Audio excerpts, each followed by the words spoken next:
Hello, everybody, and welcome to Planet FPL, the world where everything revolves around Fantasy Premier League. My name's Suj. And my name is James. And they did it. That was good timing. I saw a few tweets kicking around, and I haven't dived into the details of the back and forth with the famous three letters ITK, something about James being an ITK. The fact that they've opened the game 10 minutes before we record a podcast means the clamour for you being an ITK is only going to increase. Yeah, I'll be making no further comment at this time. But yes, just to timestamp the podcast, it is 2:25 p.m. UK time in the UK. And just over half hour ago, the FPL game reopened for everybody with unlimited transfers.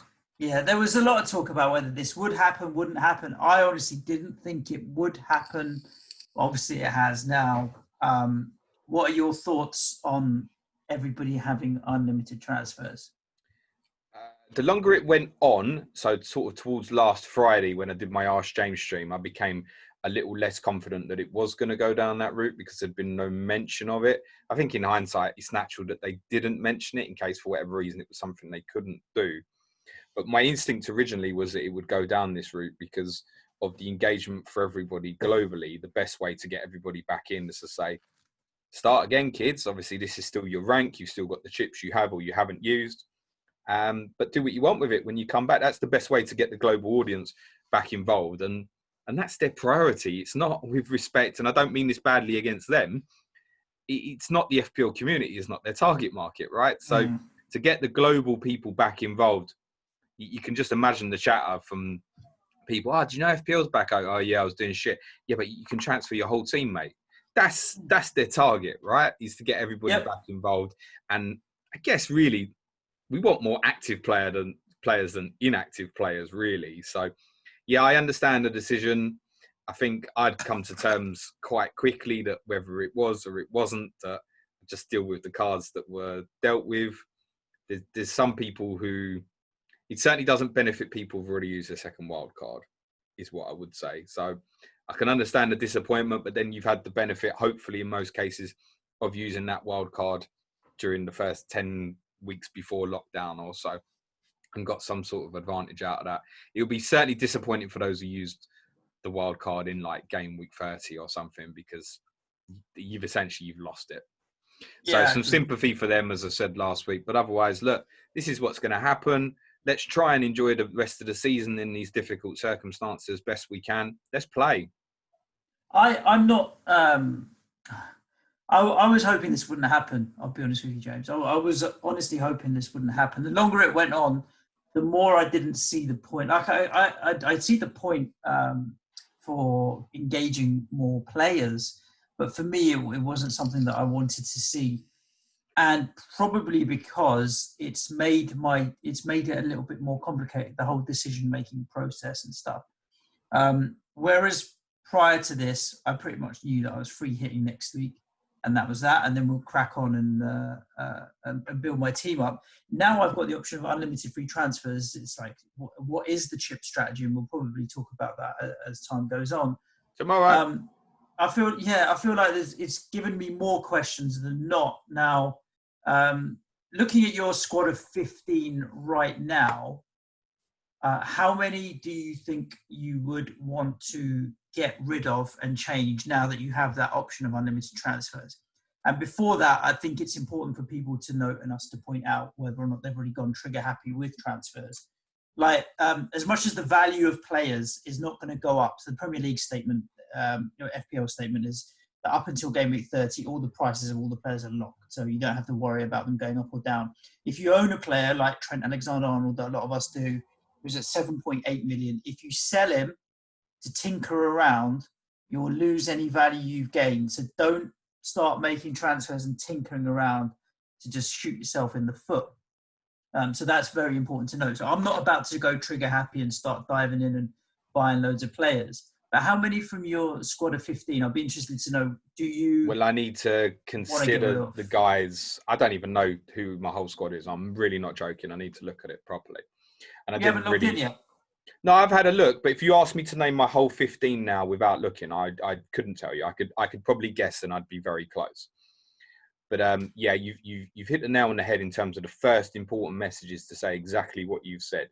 So if you bought Alexander-Arnold in game week 1 and you sell now because you've got unlimited transfers and you want to effectively give yourself something that looks like a free hit for game week 30 plus, and you want to get him back for game week 31, you're effectively throwing the 0.4 out of the way. So my first thought is, if I'm going to go towards a bench boost in this, and I'm going to scrap the plus shit, mate. It's just game week 30 as far as I'm concerned. 30. Yes, game week 30. It's 30. The plus is probably because in their system Then I don't want to sell Alexander-Arnold. Yeah. He is going to be part of my bench boost team because I don't want to get rid of that guy at that amazing value that I bought. And will I suffer him as either a starter or one of my bench boost players in a fixture against Everton, which is obviously admittedly difficult as it's a Merseyside derby? Yeah. So he's before I know who I'm getting, I know who's staying. And he's definitely staying. KDB will obviously be a part of it. I've got big value in him. They're the main two where I've got the value in. So De Bruyne would have been a part of it anyway. So there would be zero thoughts to get rid of him unless there was an injury of some sorts. And then I'll have a look elsewhere. I've got a little bit up in Jimenez, so I'll probably have him hang around. So I could see if I bench boost, and I haven't 100% decided yet, but I will do in the next 24 hours or so, I could quite conceivably see my bench boost being something like Alexander-Arnold, Jimenez, plus some shit from Villa or something, who's got 2 fixtures. That's how I foresee it being, something like that. But yeah, it's important before you throw these guys out that you know what the sell value is. Yeah, exactly. So I've got quite a few players that I don't see myself wanting to get rid of. I mean, this double game week has the potential risk of being a real red herring when there are some other really good fixtures. So Trent is staying for me for the rest of the season, regardless. I'm happy to get rid of Robertson, but I'm sticking with Trent. I've got Charlie Taylor at the back at 4.2. I bought him for. I can't see myself wanting to sell him because of how cheap and the value on him right now. He's 4.3 right now. I've got the Doctor, Matt Doherty, and he was playing so well at the end of the season, part 1, that why would I want to get rid of him? I've got a triple up of Doherty, Traore, and Jimenez. Now, they're away at West Ham. What in normal circumstances, Wolves at West Ham with those 3 players, you'd be all over that. You'd think it's a really good fixture for them. I've got Danny Ings away at Norwich, Jamie Vardy away at Watford. I mean, my strike force are playing West Ham, Norwich, and Watford. Yet this double game week's throwing in this red herring of maybe Villa or Sheffield United might be interesting to look at. The one that's on the chopping block for me that may be interesting for people is Salah. I think I may end up going in without Salah or Mane just to give myself money elsewhere.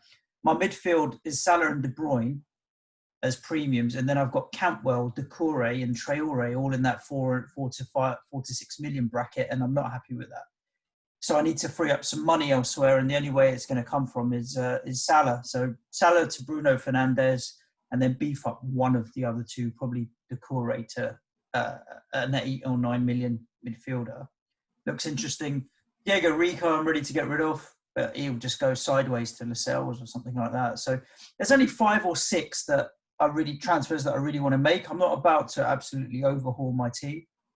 Isn't that enough to overhaul it, though, under the circumstances? That is enough to use my unlimited transfers, but I think most people will be making... some people might jump to making 9 or 10 transfers when you don't really necessarily need to jump to that many. No, I get that. I mean, it's worth saying as well that... And I do want to do a bit more strategy tomorrow, because what we didn't know when we put the people's poll out earlier was that this announcement would definitely come or not in time. Correct, yeah. So it basically looks like we're going to be doing a podcast tomorrow that surrounds around the theme of free hit. So I think tomorrow we can look more at sort of specific players. But it's worth saying now for game week 30 that you can build your unlimited transfers in different ways because all chips are available. So in theory, you could line up an unlimited team for game week 31 and free hit in game week 30. Now, what the benefit of that might sound ridiculous, but the benefit of that is for those who've still got that second wild card, is that you can then use that in game week 35, for example. So you could set up one wildcard team for, say, 31 to 34, use the free hit to cover the double game week that we're coming to, and then launch another wildcard for the final 4 fixtures or so. So there are varying ways of doing it. I think most people will get drawn into using their bench boost or their triple captain when we restart. And the simple reason for that is its highest ceiling of probability of being able to make the most of those chips. And for those who still have other chips, it's very easy to then get away from. You could, for example, do unlimited transfers for game week 30, bench boost, use the free hit in 31 if you still don't know what you want to do with your wild card, and then you could launch a wild card in game week 32 for the final 6 game weeks. There are various different ways to play it, and there isn't, as far as I'm concerned, a right or wrong. But my feeling is that I need to use a chip in game week 30 because it's the highest possible ceiling of getting something out of those chips. The flip of that is we had a brilliant conversation on our Clash of the Correspondents that included Adam Hopcroft last Thursday. And Adam is a far better FPL player than us. Historically, that stands it just stands well, the test, guy's right? Never had a rank greater than 35,000. And Adam drops on the podcast and he goes, I ain't doing nothing with it early. I need to assess. And it's absolutely okay to do that as well. I just think the idea of being able to propel in the likes of Aguero, Aubameyang, etc., when I can't get to them for this double game week, and don't particularly want them afterwards. Remember, City after the double play Chelsea and Liverpool, but then also have a great run in. So again, it could be one that you line up for 31, 32, and then wildcard in 33 to get all those City guys in for their final run of 6 fixtures, for example. Arsenal have a good run generally across the board. Sheffield United after the double is Man United, Tottenham, Burnley, Wolves, Chelsea, Leicester. It's not the best if you want to hang on to it. And Villa have got a difficult run of fixtures across the board in any case. And actually, particularly early on, Newcastle, Wolves, Liverpool, Man United following the double. So the guys that I propel in, I want to get off of. I'm quite happy to live without the City players without the Chelsea and Liverpool fixtures, for example, and then come back to them. There are different ways of playing this game. And I haven't quite worked out 100% what's best yet. But I think by the time we pod again tomorrow, I will definitely know what I'm doing from that perspective, and we'll talk strategy in a bit more detail. Correct. Yeah, I'm not averse to the strategy of setting my team up for 31 and still free hitting in 30. It's highly likely that may happen. It's okay. And I won't be making that many changes, like Adam Hopcroft said. Yeah, I think just nothing bad has ever happened when I've done nothing in FPL. If I've let a transfer roll, nothing bad particularly has ever happened. So I'm happy to play the patient game with that. For sure. The curveball with the double game week for the 4 teams as well is we've got nothing to base it on. Like, forget looking at previous stats or form before lockdown. It's 3 months ago by the time it starts, right? So there isn't any form. We don't have inside knowledge into fitness unless something specifically released, which is likely to be about injury. But if a man just says players fit, we've got to take it as gospel. How fit are they, for example? We have no idea. So that's the major pitfall with the double game week. And I certainly understood Adam's perspective in saying, look, there is some danger here. Of course, there's some danger. It could go very badly wrong. But I also think it's got the highest ceiling to be very, very good. And I need to take advantage of that, is my instinct. Are you any more enthused about watching football? Whereas previously you've said, I can't be bothered to watch. Until about 8:15 next Friday, I'm quite enthused. I also lost a bit of enthusiasm last night hearing the rumour that Lo Celso's out, not just for the rest of this season, but possibly the start of next season with a torn hamstring. If that's true, then it's a mortal blow because we've only got 2 footballers. He's one of them. He's mobile. The other good footballer we've got can't move. But maybe Ndombele's fitness is back up to the standards that it needs to be. Am I more infused? Yes. I don't know how I'm going to feel next Friday. I've said that before. That's going to be weird. Really, really weird when Spurs kick off and I'm not there. Look, now it's coming. We've got something to look forward to, right? It's part in the game.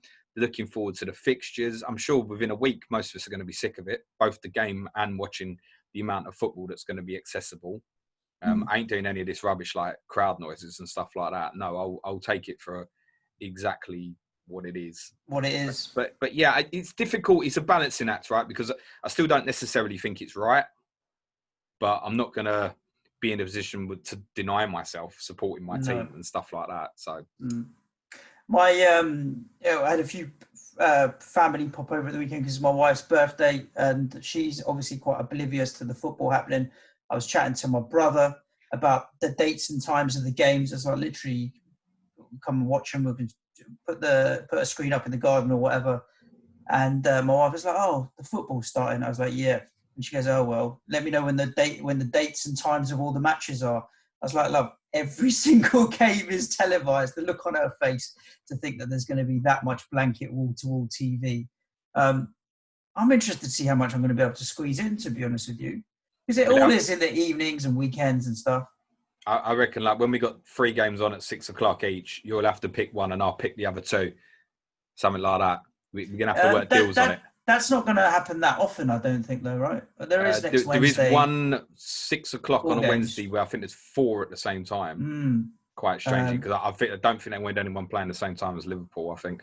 Right, okay. So you've got Liverpool Palace. That's the game that Liverpool possibly lift the trophy type game. Quite possibly. We'll see.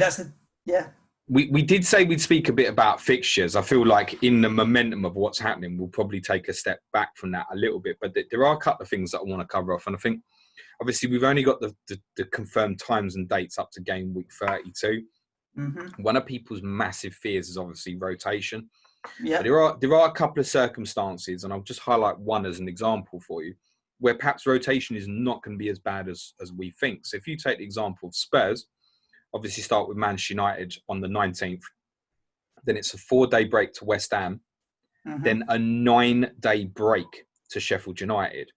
Correct. Now, it does mean that because Spurs are then playing Sheffield United on that Thursday, that it could be that Spurs suddenly end up in a position where they're then going 3 days, 3 days, 3 days. That's quite possible on the other side. But I think looking at these sort of things can actually have certain benefits. In terms of, for example, I don't think Spurs are going to rotate much in those first 3 games. That's what I'm saying. Now, people like Kane and Son, for example, were highly unlikely to be rotated anyway. And they're probably the guys you would have been looking at and not looking any further. But there are other circumstances where, do have a look at the spacing of the fixtures. And before we start, I do think we'll get more. I don't know if we'll get everything, but I do think we'll get more before we start. And looking at the spacing, being aware of the FA Cup fixtures. So one of the reasons Spurs have that massive gap is because Sheffield United play a league game and an FA Cup game in between the Spurs fixtures with West Ham and Sheffield United, but then it might flip on them. A few teams just want to chat out in terms of fixture-wise. Wolves, I think, are really, really interesting. And interesting for a lot of people that would have been preparing for what would have originally been blank game week 31, in the sense that it's West Ham, Bournemouth, Villa. Those are the 3 fixtures. And I think lessons from the Bundesliga at the moment make me feel like we shouldn't even say home or away. We should just say West Ham, Bournemouth, Villa. Those are the opponents. Now, I'll put this to you, Suj. Would you look at that and go, they're playing 3 of the poorest sides in the league? Or do you flip that and go, they're playing 3 of the sides who have the greatest need to be winning football matches? Is that a positive or a negative that Wolves have those 3 fixtures, for example? Positive for me, for Wolves specifically. It wouldn't necessarily be the case for every team, but for Wolves specifically, and I'll tell you why. Bournemouth and Villa, very leaky. I mean, we're leaky at the back as well, but I think Bournemouth and Villa are potentially very leaky at the back. Wolves have a set style of play, and they've been coached to play in that way. So they will approach the game exactly the same, and their style of play will outperform these other 3 teams, in my opinion. So, Wolves very specifically will just stick to the game plan regardless of what's in front of them. It could be West Ham, Bournemouth, Villa. It could be Liverpool, Man City and Chelsea. They'd approach the games in exactly the same way. Let the other team have possession, pressing football, nick the ball back, break, Jimenez, back of the net. So, for Wolves, for me, I'm looking at my triple Wolves. They were doing all right for me. I don't feel compelled to want to get rid of my triple Wolves at the moment. Yeah, I can certainly agree with that. Then it's a tougher couple of games, Arsenal, Sheffield United, but they have decent fixtures. Sheffield United, I think, is one coming out the double, which is one to really be aware of, because then 5 of the next 6, Man United, Tottenham, Wolves, Chelsea, Leicester, with Burnley in there as well. It's not a great run of fixtures, but should they win that first one against Villa, they're in 5th, right? And then they can smell 4th and they'll go for it. Yeah, you can see them beating Newcastle for sure. But there are certain teams, though, I'm really conflicted now in terms of not being sure if they've got fixtures that are good or bad. And actually Spurs fall into that category where you look at it on paper and go, okay, I haven't got to play City, I haven't got to play Liverpool, I haven't got to play Chelsea again. But it's still United, Arsenal, Leicester, and other sides in West Ham, Sheffield United, Bournemouth, who have got plenty to play for as well. So it's really difficult to judge whether that's a good run of fixtures or not. I think Man United have a great run of fixtures, in my opinion. Spurs, Sheffield United, and then up until the final day against Leicester, Brighton, Bournemouth, Villa, Southampton, Crystal Palace, West Ham. I can see why people really want to get United assets in. And Chelsea, so looking at Rashford and Chelsea have a great run of fixtures as well. They end with Liverpool and Wolves, and they've still got to play Man City in game week 31. But West Ham, Watford, Palace, Sheffield United, Norwich between 32 and 36 is quite appealing, I think. So for some of the better sides in this league, there are certainly things that we can have a look at. Arsenal immediately looks great with the double, even though one of them was Man City. Then Southampton, Norwich. But then it looks a tough 4 with Wolves, Leicester, Tottenham, Liverpool. I only include Tottenham because it's the derby, right? Are you including a natural break after game week 33 just because it's halfway in your mind and planning, or are you literally looking at it as it just how some of it works out, that it seems to drop in, that 33 does look like a little bit of a fixture turn actually for a few teams. Even for my lot, West Ham, right? We've got Wolves, Tottenham, Chelsea, but then after that you've got Newcastle, Burnley, Norwich, Watford, then Man United, but then Villa. Like 5 of those last 6. If we can pick up even 4 points from the next 3, then I think going into the last 6 we'll be all right. If we can get 1 win, 1 draw out of Watford, Tottenham, Chelsea, that would be incredible. Even I'll take 2 points from that 3 games right now. Yeah, another one to highlight that I'd be a little bit concerned at, and looking deeper at the fixtures, is one that I've regularly stuck up for, is Brighton. Arsenal, Leicester United, Norwich, Liverpool, Man City. That's their next 6. Yeah, I know. Brutal. And I've stuck up for them a lot, but that's 5 of those next 6 are awful. And I was speaking to Brad Lewington, who's one of our patrons, as a Brighton fan. And he was saying like they never win at Norwich either. So I mean, really tough run for Brighton. They've got a good last 3. If they've still got their heads above water at that point, they'll be fine. But I think they're one. There's a couple of players at Brighton I feel like you're tempted to look at, like McAllister, who's come back from Argentina, is one to really keep an eye on. But I don't see where you go near them with those fixtures, for example. Palace, probably the most avoidable of all the sides. They've got difficult fixtures and nothing particularly to play for. But still got good cheap options, right? Gator's still okay. If you need Jordan Ayew for a dirt cheap third forward, if you feel frisky about PVA when he's not having arguments with Katie Hopkins, then go for PVA. But I think Palace would probably be top of the tree to avoid. And Norwich, I feel... Has he been calling her out on the old... they've been calling each other out, mate. They're right at it, yeah. Kate, I'll be honest with you, I'm with PVA because she's a... Oh, yeah, all day long with PVA, mate. She told him to come round with his flaccid chipolata or something and have a fight. Anyway, politics another day. Norwich had on paper great home fixtures left. Southampton, Everton, Brighton, West Ham, Burnley. Do they now lose that advantage completely now, though? I think we need to get away from the idea of home and away and just call the fixture. I suspect that in a lot of these, under these circumstances and without, let's say, external factors, the better teams should beat weaker teams more often.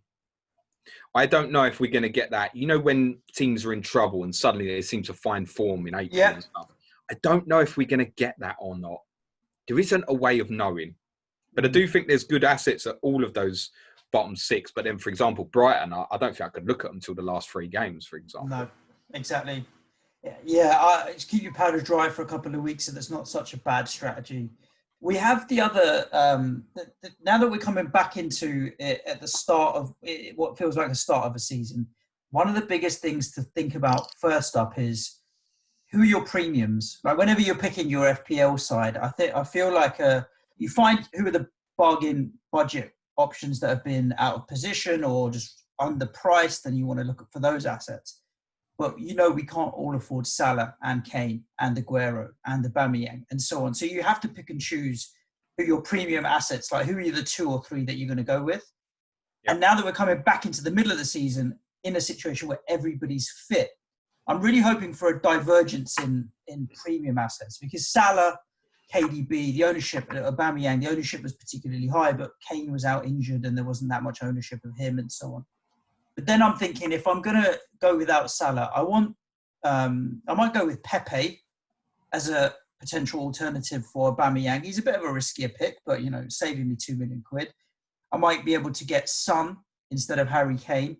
So if I went with the second tier, a Bruno Fernandes and a Pepe and a Son, like 3 of those rather than 2 heavy hitters, am I balancing myself? And I reckon I might end up with a strategy around that where I won't go in with 2 big heavy hitters, 11, 12, 13 million plus, a Sterling, Salah, or what have you, and might spread my funds a little bit thinner. Once you know your strategy of what you're doing, you can start penciling what you want to do with captaincy, right? So, correct. For example, if I know that I'm gonna do unlimited now and then wildcard in game week 31, that's not something I need to waste my brain power over at the moment. That's something I'll come back to after I've got a game's worth of understanding from different teams. But then if I go all the way from 31 to 38, I, in my head, want to be knowing who my captain is going to be in each of those game weeks when I wildcard, for example. If you're going to run through now till, say, game week 33, where it looks like there's a little bit of a change, then I think you need to have in your mind, who do you want as your captain in 30, 31 and 32, for example. That should be part of your thought process to start, or at least it doesn't mean, for example, if you want Mane or Salah as captain against Crystal Palace in game week 31, it doesn't mean that you have to start with one of them. For example, your escape route might be to come off of KDB as Man City walk into Chelsea and Liverpool and go, I'm going KDB to Mane, leave the money back, for example. So these are just things to think about. I don't feel like, because we've only got the one double game week, it's not like sometimes we sit here and go, there's chunky chip strategy. It's going to be really personal to you in terms of what's going to be beneficial for you. There isn't right or wrongs on this strategy. And we've got nothing historically to compare against, even from the whole football being behind closed doors. We are all guessing. And it's those that guess best will do best. There's not a lot more in it than that, really. So, should we get into some of the Twitter questions that we've had in, James? We can. Before we do, what do you call them? Public service announcements? Yes, PSA. We have a new correspondent, Suj. Oh, yeah. Talk to me. So our Leicester correspondent, Foxy FPL, has decided he wants to take a bit of a step back from Twitter and focus on his career a little bit more. We wish Anoop the very best. He's been great when he's come on the podcast with us and that. But we do have a new Leicester City correspondent, and that is Aaron Lagor, who you can follow at AaronLagor. Aaron will be our new Leicester City correspondent. I'll send a tweet out this evening as well. So if you haven't written that down, don't worry. I'll tweet it out later so you know where to find Aaron. Regularly goes to the King Power. Big Leicester fan. I've spoken to him already a couple of times. Great lad. People will like him. Good. While we're making some public service announcements, James, obviously you mentioned Patreon. Our Q&A part of our main pod is going to be moving a little bit more onto our Patreon. One of our Patreon special podcasts, so it's worth giving you a shout out. For those that regularly listen, you will know that we have launched our Patreon service, which gives you extra podcasts, prize leagues. We've got a Champman prize league running at the moment, so we need to get that all set up before Wednesday. We've got a very, very active Slack channel with over 90 people in there now as well that are sending messages. So if you are interested in becoming a patron and finding out what you can do to become more involved in the Planet FPL community, then head over to patreon.com/Planet FPL. You'll figure it out. It starts from as little as £3 a month. I Yeah, had an email from some patrons even get ITK. Nice. I had an email from Slack this week today giving us an update for last week. Your members sent a total of 1,753 messages to each other last week, and there's now slacking. Now, well, the thing is, it's got nothing to compare it with because that was the first week that we launched it with. So it says it's 100% more than they did the week before, obviously. But yeah, there are now, as of yesterday, there were 90 members. I think there's a few more in there now. And everybody's chatting about everything to do with FPL. So it's a great place to come and have a bit of chat that's outside of the noise of Twitter. It's a very welcoming community. I'm sure you can, those who follow us best and probably know the kind of people that would be interested into what we do. And they're all good natured, all supportive, etc. Great bunch of lads and gals. So, indeed. So there we go. Do head over to Patreon for that. Shall we get into these Twitter questions, James? Yeah, go on then, mate. We'll rattle through them. Some of them might be dated now. I don't know. Yeah, that is true. Let's start with the one and only Arjun, aka Manchild, the producer. What's Westwood up to these days? Oh, goodness, mate. For the regulars will know that he's a big fan of Ashley Westwood. He is not on anybody's thoughts. I tell you what, Burnley are a bit annoying in the sense that I feel like they're one of them where I've said they're the sort of side that you probably should avoid. But actually, fixture-wise, they're quite good. Obviously, they start with Man City. But beyond that, so I think for people who may be looking at that 31 wildcard, they're not the worst side to look at, actually. It's just a real shame at the moment that Barnes is almost definitely not going to make the first game. And we're awaiting updated news from Sean Dyche on Chris Wood as well, who's had an Achilles injury. Now, that could be a very slight strain and he might play next week, or it could be that his season's finished. I don't really know at the moment. But it might even filter down to someone like Jay Rodriguez, might be someone might even worth looking at. Because their fixtures are all right. And I think maybe that idea of thinking, they've got nothing to play for, I don't know, like, if that's right or wrong. Everton's another one in case, right? Like, quite a few with DCL still. Yeah, with DCL. So another one. They're another one. So it's Liverpool first. You think I don't want, but then you come out of that on paper. Toughest games they've got left are Leicester, Tottenham, and Wolves. Like it's nothing particularly to be frightened about. So like I think coming in, for those going that route and then looking at say wildcard 31, people like a Burnley forward, depending on the fitness issues, and Chris Wood +1 power one, isn't the worst way actually to look at it. And perhaps I've already made the mistake in my head of overlooking these guys, which I'm now thinking, having second thoughts about.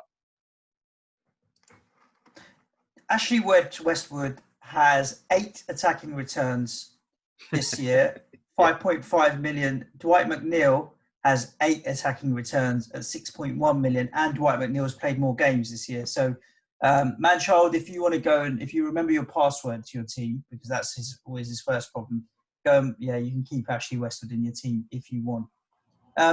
Rob Picks, Champman Scout, says, which 2 goalkeepers would you be looking at to pick for the rest of the season? Yeah. This one's a tricky one, James. Isn't it? I'm really tempted with Dean Henderson because I like him. And I was going to even go so far as just to take the blank on the chin and have no goalkeeper that week. But he's up to 5.3 million now. I bought Alex McCarthy at 4.4. I almost feel like I might just set and forget with Alex McCarthy and leave it because I don't want to waste money. Like all of the other decent keepers, whether you go Pope or Dubravka or whoever you want to go with, they're north of 4.7s, 4.8s, 5s. I don't think I want to spend that money on my keeper. Of course, again, for those who might use the bench boost in 30 and wild card afterwards, you don't necessarily need 2. Yeah. You could go with a first choice goalkeeper, be it a Pope or a Foster, whatever you fancy, and save some money there on a 4.0 because at that point, unless there's an injury, you might not need it if you've got a side that's I said that Burnley's run is okay, to be honest. Yeah, right. In the middle of there, they might take a smashing of Liverpool, but it's one game week. So I think that's an option, is to maybe not go for 2 for those who are going to start with a bench boost. It'll save some money. I've still got Michael McGovern as my reserve goalkeeper, who I bought for 4 million. I've had a price rise out of this guy, and he's played like two But half games. But you ain't going to this make season. any money out of it. So if you want to Nah, sacrifice and nah. get rid, right? Yeah, I don't know where I'd go to be honest. With there's no 4.0 playing goalkeepers right now. So in answer to your question, Rob, it's a tricky one. I think I'm going to be a cheapskate and stick with McCarthy at 4.4. That doesn't mean, it might not be your strategy. But I I'm going think to go Flappy's cheap. a shout, mate. Yeah, he's not bad. He's not a bad shout. He obviously had the issues with injuries. Like I bought him just before he went off and got injured. So otherwise I would have probably still be sitting on Fabianski right now. But he'll be fit and he'll come back. He's not had the most issues with injuries. So if he does come back, I can't see him going off again. Fabianski at 4.9 is a decent shout. You're right, James. It's another one as well. If you happen, and I don't know if this is going to lead towards something, but as you'd already said, they're another team where it flips on game week 33. If you're looking at that as Correct. the wild card, get him in for Newcastle, Burnley, Norwich, Watford, Man United, Villa. It's all right.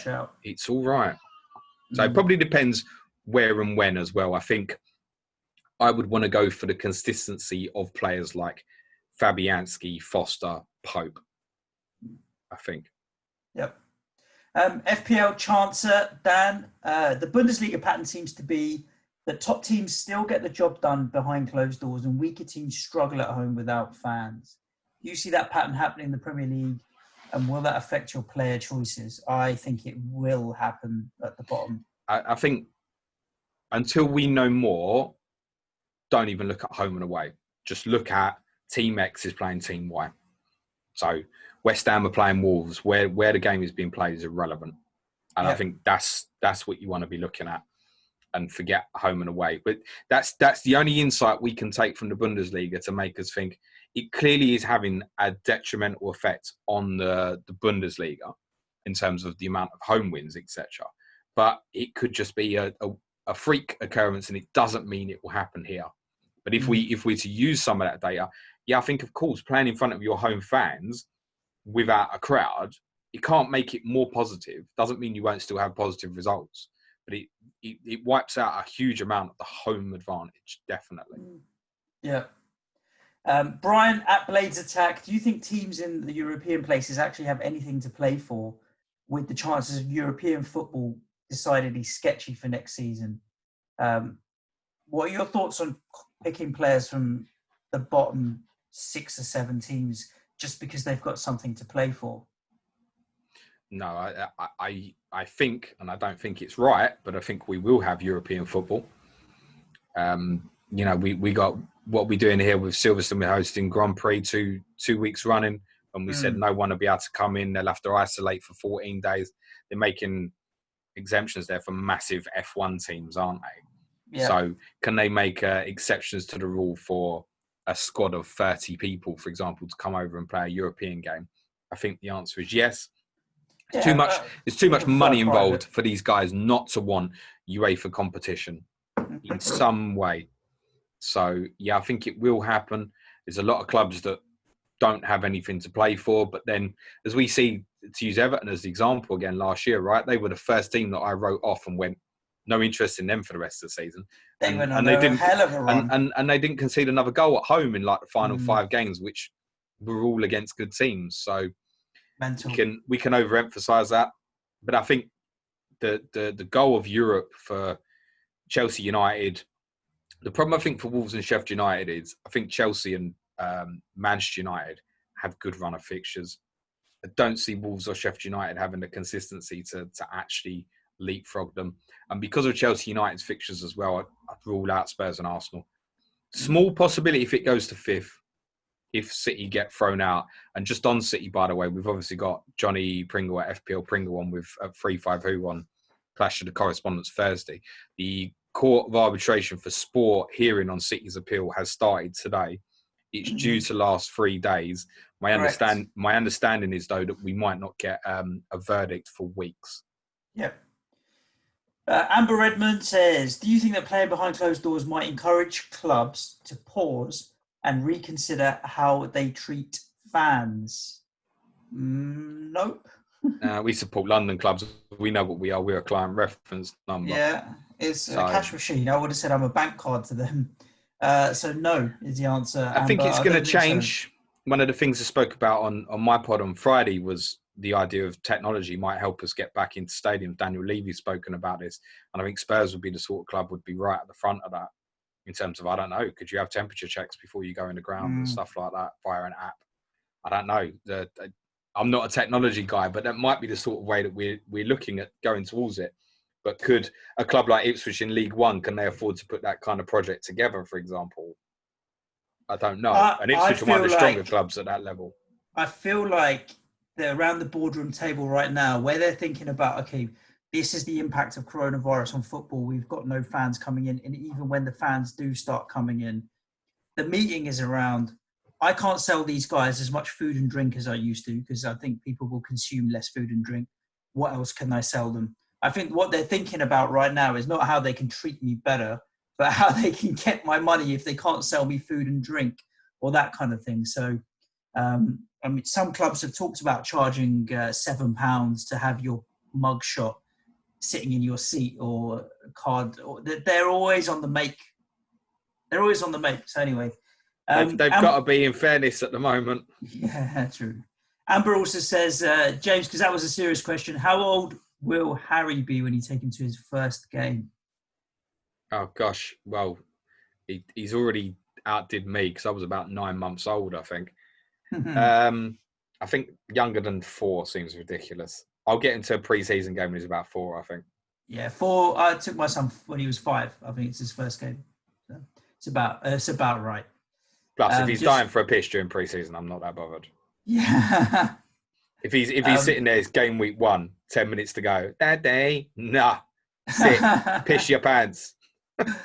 Oh, you can make a soap opera out of you taking into games, I'm sure. Pat O'Meara, with Manchester United's injury hit squad back to relative full strength, the prospect of Pogba, Bruno, Rashford, Martial as a front four is tasty-ish. What do you think the best double up involving the 4 is post the Spurs game? I'm going Bruno and Rashford for me.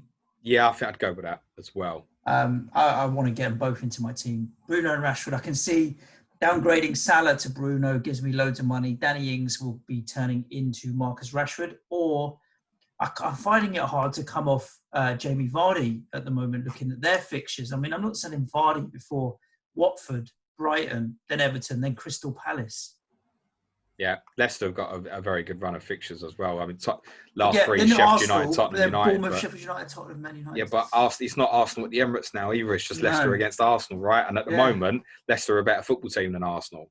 Correct. Same with, they played Tottenham in game week 37. At the moment, Leicester are a better football team. Would have been at White Hart Lane. So you're now annulling that. So actually for Leicester, I think it looks better. Same with even going to Everton as well at Goodison. So, Goodison's a tough place to go. So actually, Leicester are one of the sides who I think the way the fixtures have worked out now looks better for them. And yes, someone like Vardy, safe in third. They're still they'll definitely clear, finish top 4. They'll be fine. Yeah, I would just say the same, but I don't think it's set in stone. But yeah, from Pat's question, I think Bruno and Marcus Rashford for me are the 2 that I would be looking at. I think Bruno Rashford, yes. The only thing with that is it might be easier in terms of team structure and setups to fit in Bruno and Martial. And Martial, you're using a midfielder spot for a guy who's playing as a striker there effectively. Yeah. So you are getting a bit of our OOP there. No thoughts at all on Pogba? I guess you want to see him play. See it.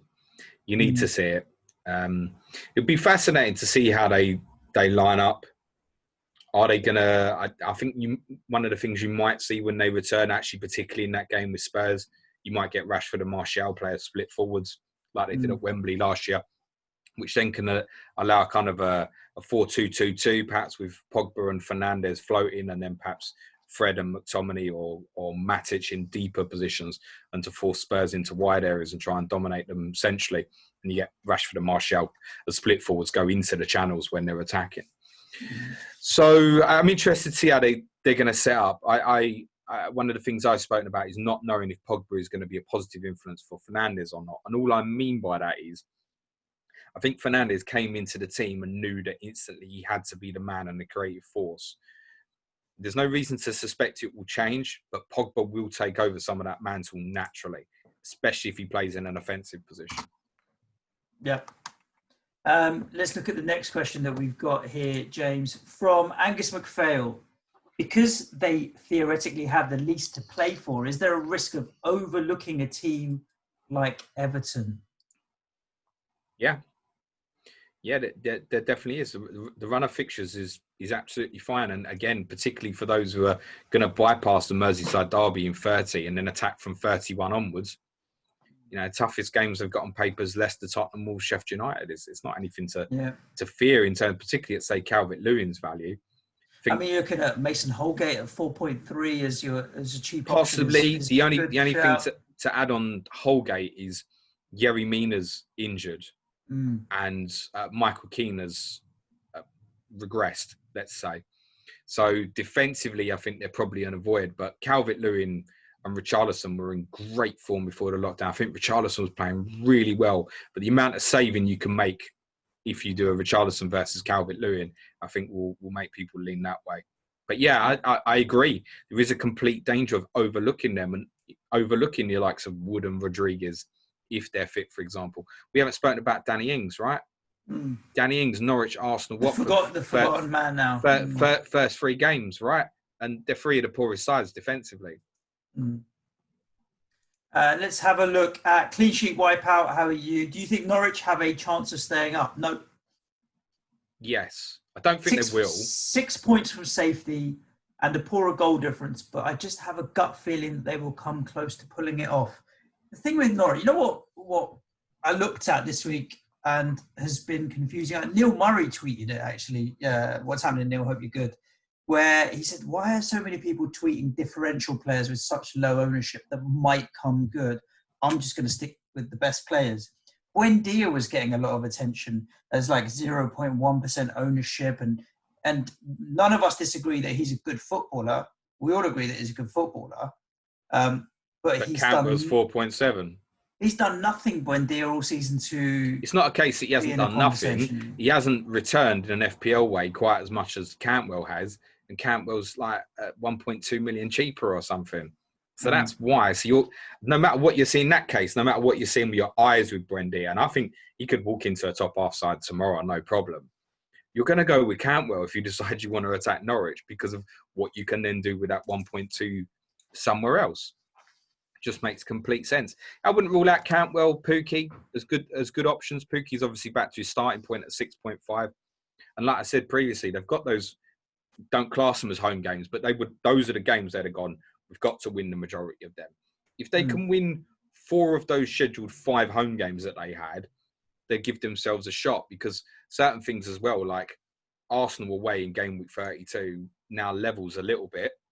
It's on paper now an easier fixture, although them home fixtures, you might argue, become harder. But that's probably one where they'd have gone, we get nothing at Arsenal. But now I might think, okay, we'll go there and we'll play them. For Norwich, they've got to outscore the opposition, right? So I think you can still look at some of the attacking boys in there. Okay. Some of their fixtures are all right. Norwich have got one of the better runs in terms of games where the guys at the bottom 6 will looking at certain fixtures and going, target a point there, target 3 points there. Norwich will have a lot of games where they're going target 3 points. That's going to make them offensive and interesting. We've got the FPL physio has again thoughts on Antonio, Bowen, or Yarmolenko. Suj, I'm eyeing up West Ham. What he's put down as mid-game week 42, which is 33 onwards, right? In you speak. Because we do have great fixtures. I'll be honest with you, I hadn't spent much time looking at FPL assets from a West Ham point of view or even thinking about the squad. Why would you? When I looked at that tweet, I was like, do you know what the first thing that came to my mind was, oh yeah, we bought fucking Jared Bowen, didn't we? We spent such little time in the squad and on the pitch that he'd gone out of my mind. And having a look at it, from that week, I think Bowen at 6.5 is an interesting and good shout. Antonio is a bit more at 6.9. Yarmolenko I wouldn't look at necessarily. We had the young guy that we bought, Suchek, came in, and he's 4.9 million. He was really, really good before he got injured. Didn't get any returns, but he was all about the pitch, box to box to box. He'll play every game. That's not an FPL returner though, is it?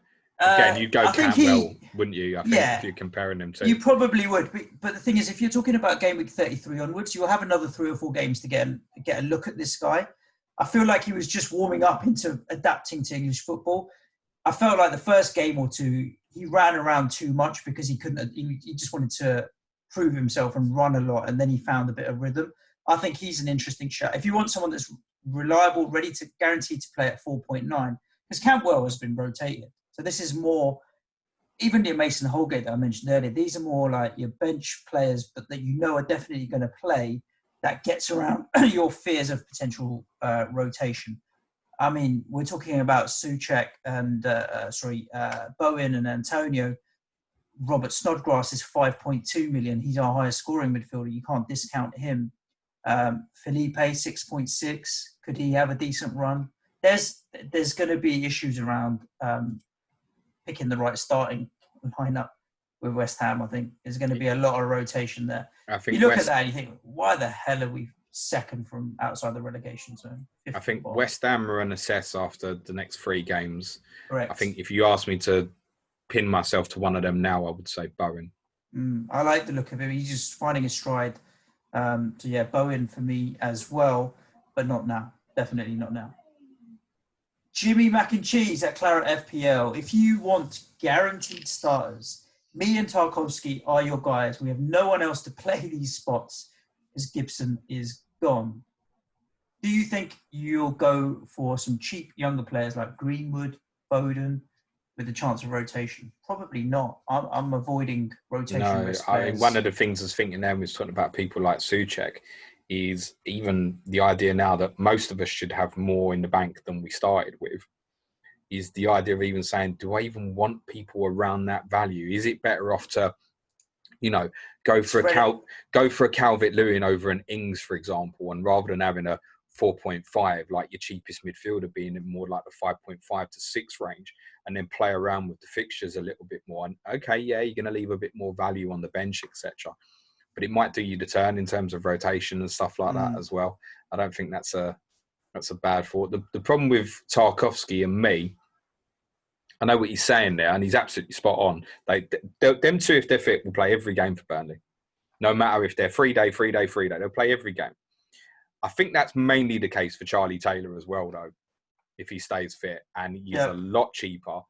He obviously has the attacking potential in terms of the odd assist going forward. Now, Tarkowski particularly is a power at set pieces, so he's more of a goal threat actually than Taylor. But Tarkowski is about $1 million more than Taylor, near enough. It's about 0.9 between them, I think.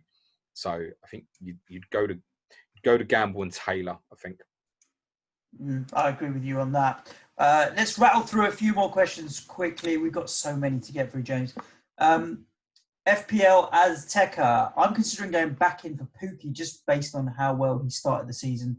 And now that he's had a rest, maybe he'll recapture that form.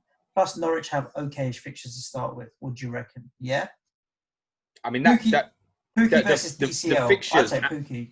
The fixtures absolutely appeal. I mean, actually, if you look at Norwich and go Southampton, Everton, Arsenal, Brighton, Watford, West Ham, and we're saying that Brighton, you might only want to look in the final 3.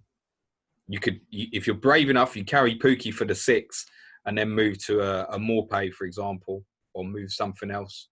Mm-hmm. So I think you need to start looking at things like that. And I'm not saying that's a great example because actually 6 weeks of suffering Pookie could end up being a problem for you. But planning ahead, once you know what your strategy is going to be, knowing where you've got the switch of fixtures from one team to another is worth looking at. Because then suddenly, from Norwich playing 6 of the weakest sides defensively in the league, then they finish with Chelsea, Burnley, Man City. Whereas Brighton finished with Southampton, Newcastle, Burnley. So,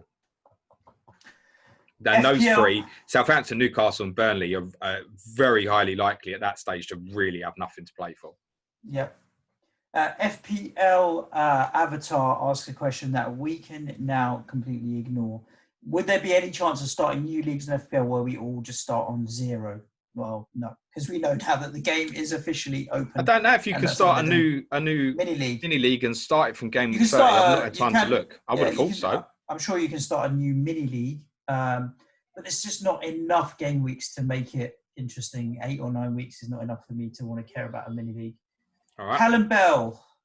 Callum says, is N'Golo Kante going to play any of Chelsea's games? It's understandable that he refuses to play, but with a player of his quality, could it be the difference between top 4 and not? And how will the fans react should they just miss out?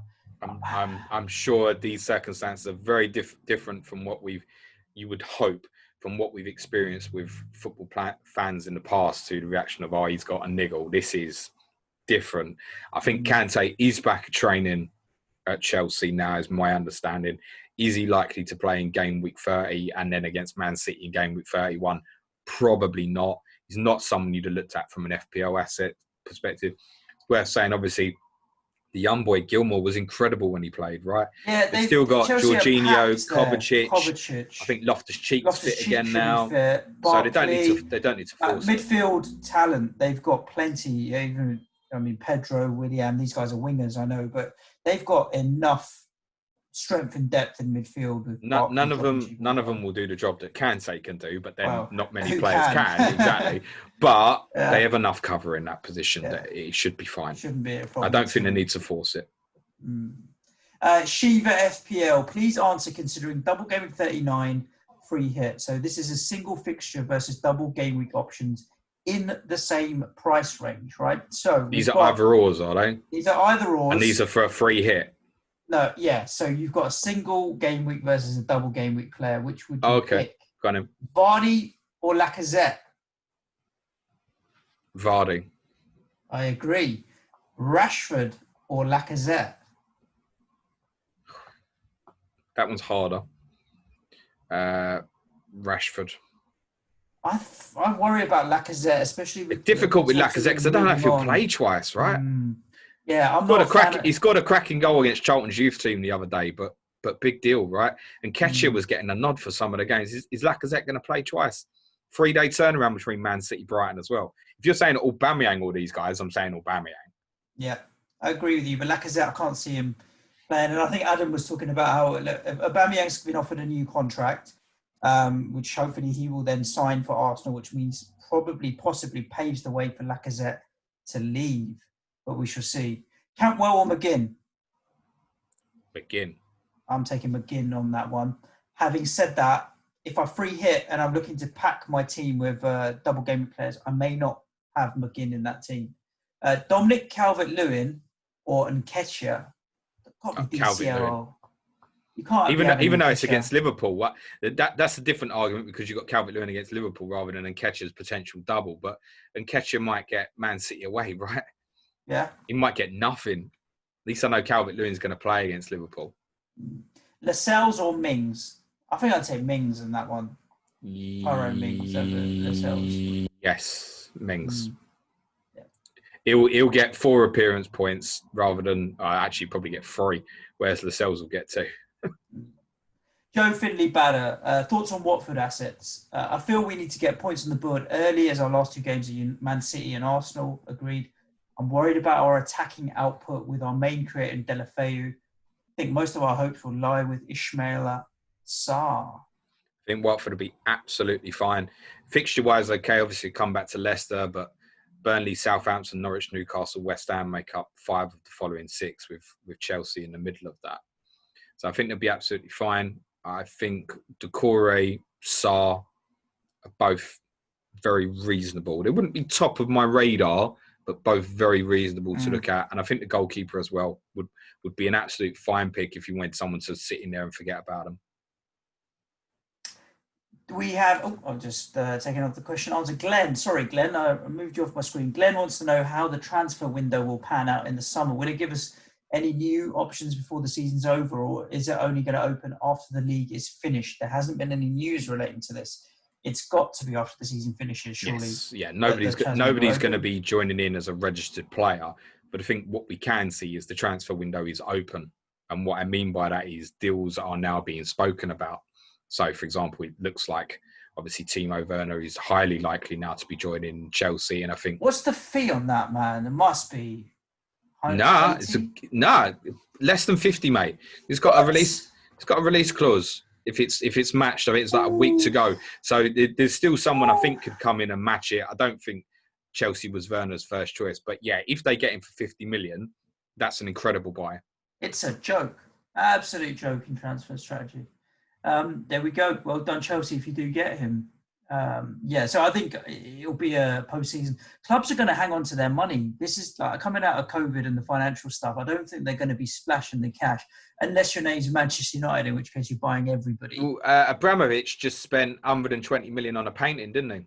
Did he? Yeah. Nice. Fair play. So if he thinks there's going to be a loophole in FFP because of what's potentially happening with Man City, for example, that could be why they're attacking it. Yeah, talk about him going 70, 80 million for Chilwell. And people are laughing at that. But if the loophole is there now, and Chilwell, he's a very good attacking fullback, needs to improve massively defensively. I just think he's had a bad season because his head's been turned. That's Chelsea's left back for 10 years. There's the investment. And if after 5 years he's shit, you'll get half your money back. So go and attack it. FPL Quinner. Which do you prefer, A, B, or C? A is a player who started the season well. This is, I'm assuming, to pick for now, right? B, a player who finished the season, part one of the season, well. Or C, a player who's been good but not spectacular throughout. Consistency or explosiveness? Or are you not using any of the indicators from the first 29 games to help you? I wouldn't go and look at a single stat from the first 29 game weeks, to be honest with you. I could look and say, like Chris Wood, for example. I know that in the last 2.5 years, only 8 players have scored more Premier League goals than him, and they all basically play for top 6 sides. So does he offer a longer period of historical, offer me some value if he's fit beyond game week 30? The answer is yes, because actually he's a good goal scorer, and he's just off the kind of top level in terms of actual returns. Would I go and look at his historics for the first 29 game weeks of the season? No. Would I go and look at shots in the box or shit like that? No. Just giving you an example that Man United might drop a completely new formation at Tottenham, for example. Yeah. So, no, I would not be looking at anything. I think in terms of the players, yes, it's great. You've got 29 game weeks of data to look at. If we compared, say, Cantwell and Buendia, and to say that Cantwell actually, for the cheaper value, is obviously the value pick out of the two. But in terms of drilling into the stats, I wouldn't worry about it. This is game week 1, right? Correct. We've had a 3-month break. So we know that historically, yes, you can look back at previous returns from the second half of the previous season. We would have done that sort of thing as part of our decision making for the start of game week 1 and based some relevance of form into that. But really, for me now, I'd be, this is Champ Man FPL head here. Sorry for those who haven't been playing. I'm very much thinking in terms of fixtures here. Yeah. Because that's what I have got in the knowledge. But even there, I'm guessing a bit. Yeah, we do. I told you, if you want to become FPL world champion, this ain't the show for you. But I'll talk you through it. Slowly and surely. We've got a question coming in from Adam French. Simple one for me. Are we simply overlooking Vardy with the likes of Aubameyang, Aguero, and so on, getting more attention? Vardy, if we're talking about stats busters, is the ultimate, right? That he just always seems to be able to deliver. Look, he's getting on a little bit now. I think there's going to come a point where his pace is not going to be able to get him out and put him in situations where he can score soon. Sometime in the next 18 months, I can see his returns dwindling away. But he hasn't let us down yet this season. Even when he came off the bench the other week, I still had him in my team, and he picked up a brace, didn't he? So, yeah. I think he's fine. I think he's fine. The only thing I'd say with it in terms of a caution is they have a consistent, I think, nice run of fixtures, Vardy's and Leicester. So I think you could stick him in now and you could leave him in absolutely fine. The only thing I'd flip that on to say is, obviously, he's quite a chunk of budget.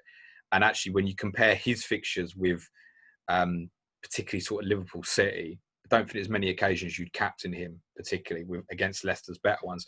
Leicester's very, very good fixtures all appear when basically Liverpool have got very good fixture as well, it's worth saying. So you'll probably want to double that up with a Mane or a Salah to go with Vardy if you go down that sort of route. To give you that captaincy card. Because there was a period pre-Christmas, we were happy to captain him week in, week out, Jamie Vardy. he was my captain for quite a number of weeks. But that's because he was returning nearly every week. Yeah, I mean, if he starts scoring and gets momentum week in, week out, I can see that people going flooding back to that. But let's see. Is he the FPL, sort of one, though, just on Vardy, because he's quite high intensity, and he still is, even at his age, is he the sort of one who, again, he might be one that needs to feed off the crowd a bit? I think mentally wise, he'll be so up for it because that's just his character. But could it have a detrimental impact? Again, it would be a guess. It might not help him, is all I would say. But I think, like I said, where I was originally thinking, overlook the Burnleys and the like and Everton, I'm now wider thinking and saying, don't. If that's the message to take away from it right now, it's probably don't overlook these teams and people like, don't overlook anyone. FPL Rabbi has a question. How are you, FPL Rabbi? How far down the line do you see Liverpool's premium assets safe from rotation once the title is clinched? Do you think the likes of Minamino and Origi and stuff are going to start getting minutes? I don't see why they change much at any point until they've got past 100 points. I don't see why. I think Liverpool, in terms of rotation, what will impact them is rest between games. Yeah. That's it. If they've got good space in a constant 4 days or so, I don't think you'll see too much rotation. I mean, Klopp rotated a little bit, but it was one player at a time. So Salah was rested, and then Mane, and then Robertson. He'll rotate one at a time rather than like 5 changes. That's what he did earlier this season. So I think, if you look at them fixtures, 33 to 35, Villa, Brighton, and Burnley. Then if they're in close proximity, you're going to get some rotation in there. It's worth saying. And also just quickly on them, Salah has a slight knock, so too Robertson. It's not believed that either are serious, but I mentioned this about Robertson on one of the pods last week, is that I feel like he's one where, I'm a big fan of him as an FPL asset. I just feel like he's been carrying injuries quietly for a lot of this season, and I think he's one who may get left out on more occasions than would normally have. It just feels like there's something he needs to shake off, and he hasn't shaken it off. That's just the opinion I'm getting. Mark Dorney asks a question. Which team in the relegation zone are you targeting and why? I don't think I'm specifically targeting any of them, but I think they all have an asset or two here or there that you can go for. Like, I mean, I wouldn't Cantwell and Pookie at Norwich are decent options. Villa have got McGinn and Grealish and Mings. You've got then Bournemouth. I mean, if David Brooks is back fit, right, you've got Callum Wilson. They will score goals. We talked about this in a previous show where Bournemouth will score goals. Do you know what? We haven't really spoke about Bournemouth. I've got no interest in them, No, but Palace, Wolves, I suppose Newcastle. I wouldn't be upset if someone said I'm picking Callum Wilson. I mean, Bournemouth need to get out of it, and they do score goals. Palace, Wolves, Newcastle were 3 of the most difficult teams to break down if they sit in deep. And then following that is United, Tottenham, Leicester, Man City. It's not great. So I think actually of those at the bottom, the 2 I'd want to avoid to start with are Bournemouth and Brighton. And actually, if I had to take one from game week 30, i.e. I've got no chips to cover me, I'd go down the route of Norwich, I think. I think they've got the best consistent run from the start. I'm not quite there with Norwich, but I mean, Watford, West Ham, any of them. But you did say in the relegation zone, so it's only a choice of 3. I think. Does it include the bottom 6? Villa for me, Villa. But let's see. If we're including bottom 6, I mean, West Ham from game week 33 for sure. Watford at any point, I think, will be consistent. They've all got a little bit to offer, I suppose. I think if you're struggling for chips, Norwich aren't the worst team to target in terms of offensive players. Joe Prenter at Joe Prenter 67 says, are you in favour of the crowd noise on telly? It went well in the Bundesliga. Sod that shit. No. Did you watch any Bundesliga with it? No, but sod this fake crowd stuff. Let's just live it for what it is. I can't comment, Joe, because I haven't heard it. So it might be all right. You never know. Until I've heard it, I'm not going to say yes. It doesn't matter what they do with it. I'm still going to be looking at a football match and going, them seats are empty. And it's going to be very difficult for me to get out of my mind. I get really annoyed when I watch games. Say there's, I don't know, Blackburn Rovers. Sorry, any Blackburn Rovers fans. But quite often you get I think it's the Darwin end, where they'd leave it empty behind the goal. It used to do my head in. Like, it's empty seats there. put fans there. They're obviously struggling to fill it or whatever. Ticket prices too much, whatever. But yeah, it bothers me when I see empty seats at a football stadium. I want to hear players shouting at each other, give me the fucking ball and stuff like that. Yeah, it'll be interesting to hear. Trust me. Let's mic up the rest. That's what we need to do. Mic up the rest. And just a reminder, guys, if we, no matter how much you're looking forward to the return of football, we will have VAR. You will soon get sick of it again. Oh yeah, forgot about that. Please continue, Suj. Nice one, thank you. I'm just on Twitter right now whilst I'm reading the questions, and on the right-hand side, it tells you the top trending topics, right? It says Premier League -trending. There's a player's name underneath it. I'm going to give you a few guesses to think about who from the Premier League could be trending right now.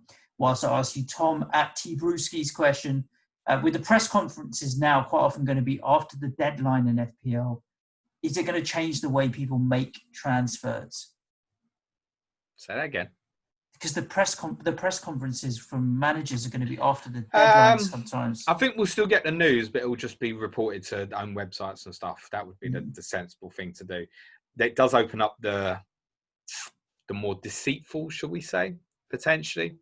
Yeah, it's going to be more difficult. You know, Eddie Howe's going to lie a bit and stuff like that. Just going to have to deal with it.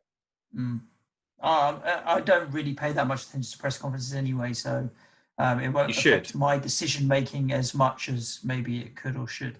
Have you guessed his player yet, James? Lo Celso. No. Wilshere. Correct. Really?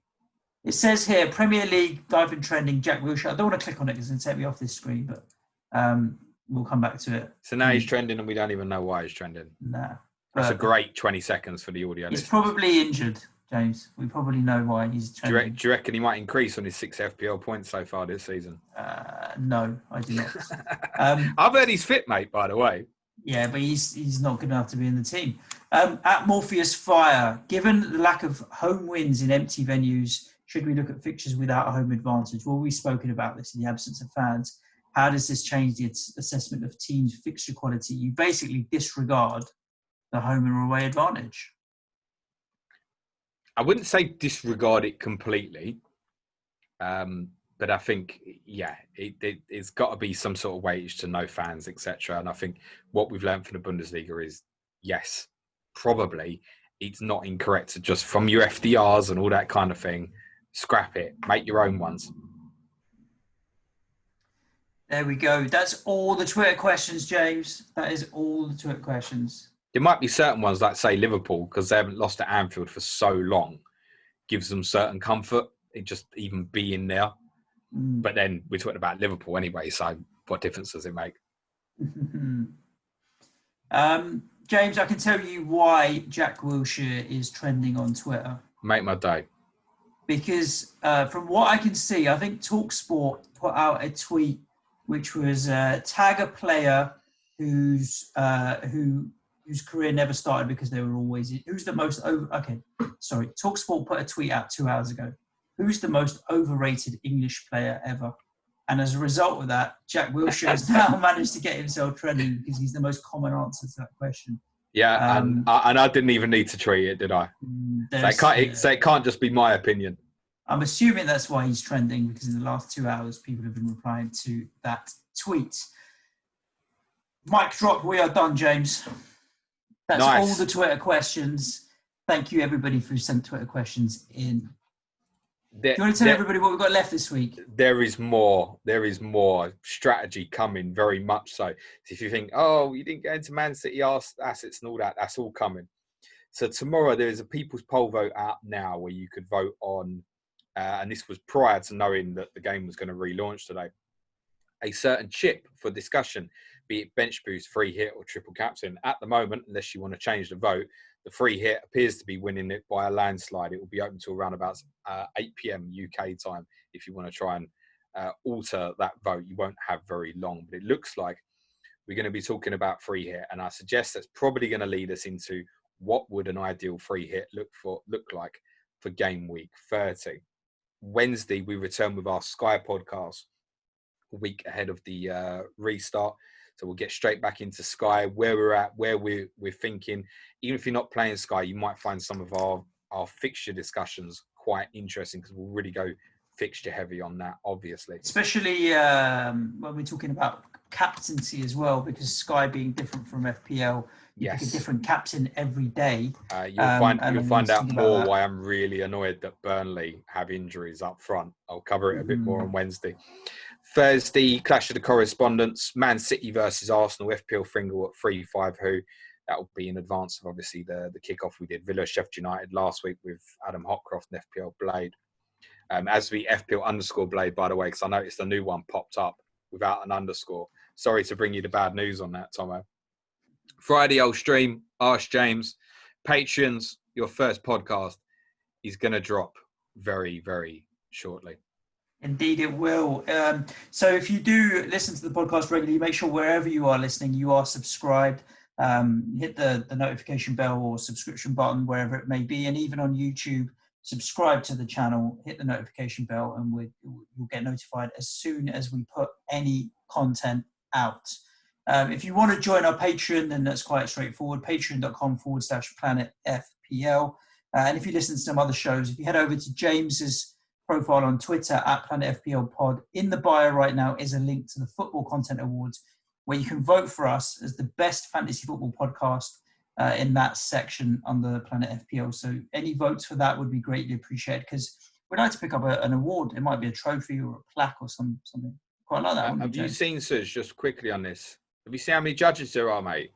No. It's about 1,000 judges, mate. Yeah, but ours is popular. Have I got to go and sell myself to all these people? It's popular vote, isn't it? I'm sure. It's like it's weighted. I need you to go and look at how it's working and tell me who I need to slide in take their out for a DMs beer. and stuff. Yeah. I'm taking it. But it's June 22nd. We can take someone out for a beer, can't we? Apparently, in a beer garden. That's the rumor, James. We can go to the pub. But the voting closes on June the 18th, so that's not good. Doesn't help. There we go, guys. Thanks for listening again. FPL around the corner, so we're coming thick and fast with content. You'll be hearing our voice plenty. But stay safe. Ciao for now. Be nice to each other. FPL is back. Cue music, man, child.